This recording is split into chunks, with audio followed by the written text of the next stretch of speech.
Much awaited verdict in the fake Bhutanese refugee scam was delivered earlier this evening. All the convicts have been sent to detention while bail amount has been sought from two culprits, Lakshmi Maharjan and Tangka Gurung. The entire nation was keenly watching the development ever since some high-profile names were indicted in the multi-billion rupees scandal. Good evening, I'm Amar Singh Pradhan and these are the headlines of the hour. The 16 convicts in the fake Bhutanese refugee case sent to detention, bail amount demanded from Maharjan and Gurung. Ramaji lawmaker status scrapped. Hari Krishna Karki becomes the 30th Chief Justice of the country, pledges to make the appointment of justices transparent. The 7 provinces released budget prioritizing agriculture and employment. Bagmati issues a budget worth 62 billion rupees, budget volume of Sudur Paschim only 29 billion rupees. And cricket infrastructure being constructed in Rupande's Tulotama at an investment of 400 million rupees from the private sector, 25,000 capacity stadium and training center in the offing. 16 among the 18 convicts in the fake Bhutanese refugee case have been sent behind bars for detention while bail amount has been sought from 2 of the convicts. The district court Kathmandu today sought a bail amount of 500,000 rupees from Lakshmi Maharjan and 1 million rupees from Tangka Gurung while sending 16 others to the central jail for judicial inquiry. 12 others in this multi-billion rupees scam are still on the run. The verdict today by Justice Prem Prasad Neupane means that former Deputy Prime Minister Top Bahadur Ramaji, former Home Minister Balkrishna Khad and Serving Secretary Teknarayan Pandey among others will have to stay behind bars while the judicial inquiry is conducted. With the UML leader Ramaji sent behind bars, his lawmaker position has been automatically scrapped as per House of Representatives rules and regulations. The government attorney had earlier filed a case against 30 alleged convicts under organized crime, crime against the state, fake documents among others on 24th of May last month, seeking detention and fine. Meanwhile, 14 of these convicts are still on the run. Just over 2 months ago, the said mastermind in the case, Kesab Dulal and Sanu Bhandari, were arrested, following which the Nepal police intensified their investigation. In the process, former Deputy Prime Minister and UML Secretary Top Bahadur Ramaji, former Home Minister Balkrishna Khad, Sitting Secretary Teknarayan Pandey, Indrajit Rai, the Security Advisor of former Home Minister Ram Bahadur Thapa, Bhutanese leader Teknath Rijal, among others were arrested. Likewise, former Nepali Congress lawmaker Ang Tawa Serpa, Nepal Hajj Committee Chair Samser Mia, Ramaji Junior Sandeep, members of the Nexus Sagar Rai, Ramsaran Kesi, Khad's personal aide Narendra Kesi and Govinda Chaudhary were also arrested in the course of the investigation. The government attorney has demanded just over 280 million rupees in fine, a return of victims' money and jail sentence while filing the case against the convicts on 24th of May. The pre-detention trial had begun 2 days later from the 26th of May. 38th Chief Justice of Nepal, Hari Krishna Karki, is finally set to lead the judiciary after service in the capacity of the acting Chief Justice for the period of 9 months. He has been appointed the Chief Justice until the 5th of August after intense political developments. Karki had begun working as a lawyer after completing his education in law. After serving in capacity of legal advisor to several government and non-government entities, Karki became a senior advocate a decade ago. He has also served as the president of the Nepal Bar Association.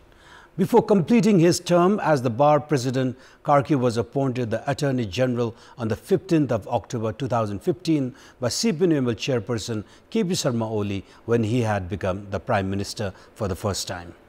Karki, who had shouldered the responsibility of the Attorney General for around 5 months, was recommended as a Supreme Court Justice by the Constitutional Council on the 1st of March 2016, which led Karki to quit the role of Attorney General. Karki was appointed as the Supreme Court Justice on the 1st of August 2016 and is set to retire on the 5th of August this year. He will be serving in the capacity of the Chief Justice for only 51 days. In this short period of time, Karpiki faces several challenges, including ensuring the effective implementation of his work plan for improvements in the judiciary and increasing public trust. Prior to this, Anupra Sharma's work in curbing corruption in a very short period of 42 days as Chief Justice is widely appreciated. It therefore remains to be seen if Karki can emulate Sharma's efficiency in 1 month and a half period of his term. And in our public voice segment, we have asked what should be done to ensure transparency in the judiciary. Let's take a look at what they have to say.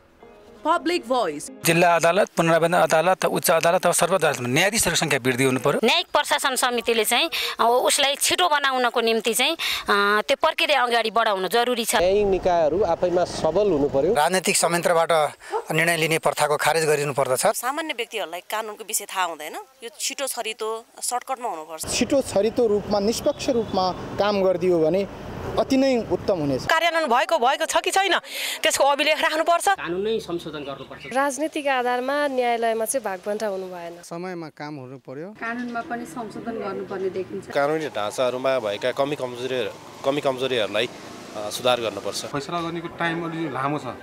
यसलाई चाहिँ अलि छोटो फैसला गर्ने time बनाइयो भने कर्मचारीको आलटाल गर्नु हुनु परेन। गम्भीर प्रकृतिका मुद्दाहरू विवादहरूमा चाहिँ न्यायालयले छिटो प्रक्रिया अगाडि बढाउनु पर्छ। समयमै न्याय दिलाउनु पर्यो। न्यायालयमा चाहिँ बिचौलियाहरूको प्रवेश हुनु हुँदैन। 6 provinces have introduced their budget for the upcoming fiscal year today.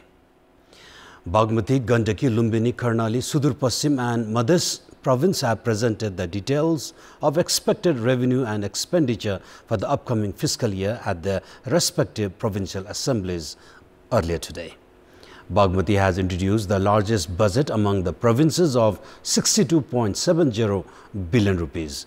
The province government has reduced the budget for the upcoming fiscal year by around 8 billion rupees in relative comparison to the ongoing fiscal. The budget presented by Province's Financial Affairs Minister Bahadur Singh Lama has allocated 26.7 billion rupees in current expenditure and 35.5 billion in capital expenditure. Lumbini province has presented a budget of 40.46 billion rupees for the upcoming fiscal year. Lumbini's budget for the next fiscal year has reduced by 2 billion rupees and has allocated 23.25 billion for capital expenditure and 13.63 billion for current expenditure. Gandaki province has presented a budget of 33.42 billion rupees. Province Minister for Finance Jit Prakash Ale presented the budget with 20.19 billion rupees in capital expenditure and 12.13 billion in current expenditure. Gandaki province government has also given continuity to domestic loans. Gandaki has reduced its budget by around 4 billion rupees.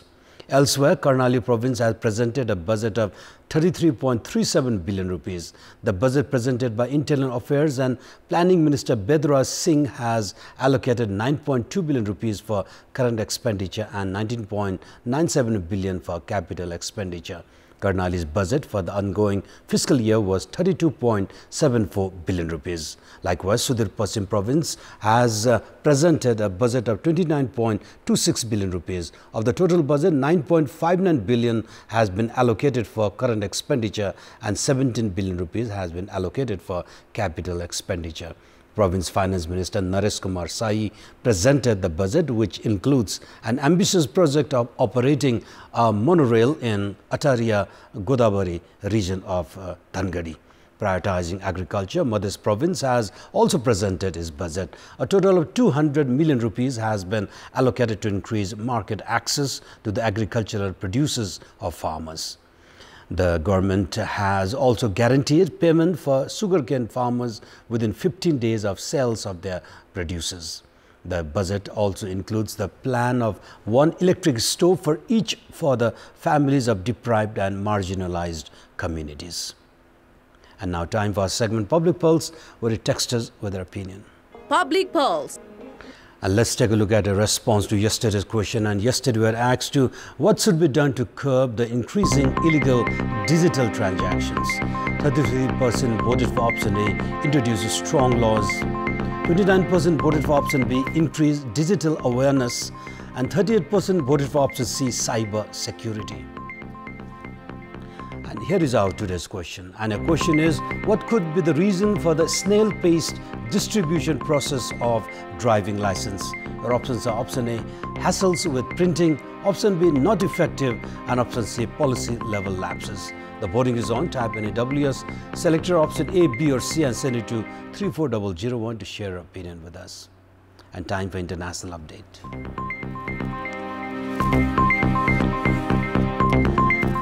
Rescue operations were underway in India's western Gujarat state today after a severe cyclone blown up houses, uprooted trees and toppled electrical lines and left thousands without power. At least 2 people were killed in India's western state of Gujarat after being swept away by flood waters just before the cyclone struck. More than 180,000 people were evacuated in India and Pakistan in the last few days as authorities braced for the cyclone named Biparjoy, which means disaster or calamity in the Bengali language. The cyclone made landfall late yesterday evening near Jakhau, a port in Gujarat that is close to the border with Pakistan. Biparjoy had weakened to a cyclonic storm from a severe cyclonic storm earlier this morning, according to India's meteorological department, with the speeds going down from 105 km to 85 km. Wind speeds are likely to reduce in further by coming hours. Sports news. Rupandei district is considered a productive region for cricket in Nepal. The district has produced players including Raju Khadka, Sakti Gauchan and Kusal Malla, who have gone on to play for Nepal. However, despite being rich in talent, the aspirations of several youngsters to play for Nepal had failed to meet reality in the absence of cricket infrastructures. However, private sector has made effort to build a 25,000 capacity cricket stadium in Rupandei to help provide a platform for the aspiring and budding cricketers in the region. Director of Extratech Oval Private Limited Binod Kumar and Chief Operating Officer Sudiksha Gautam are a married couple. They have been operating Australia-based Extratech IT Training Institute. Ardent followers of cricket, this couple has begun construction of an international standard cricket stadium in Tilotama of Rupandei. The couple, which has said that it will not collect donations for the stadium, however, has expected support from the government. Based on the plans, a playing ground and a 5,000 capacity parapet is to be completed this year. A training center with accommodation facility for 150 students is to be built as well. The target is to build a 25,000 capacity stadium meeting the criteria of the International Cricket Council in the next 5 years. The most important aspect of a cricket stadium is its pitch. Madhav Pathak has been assigned the responsibility of preparing quality pitches. Pathak has a long experience of working as the curator of Abu Dhabi and Sheikh Zayed International Cricket Stadiums. It is the responsibility of the government to build infrastructures. However, several government projects have remained stranded midway. There have been efforts from the private sector to build stadiums in the past as well, but they have yet to complete in absence of required budget. And those were our latest headlines. Up next is News in Nepali. Good night.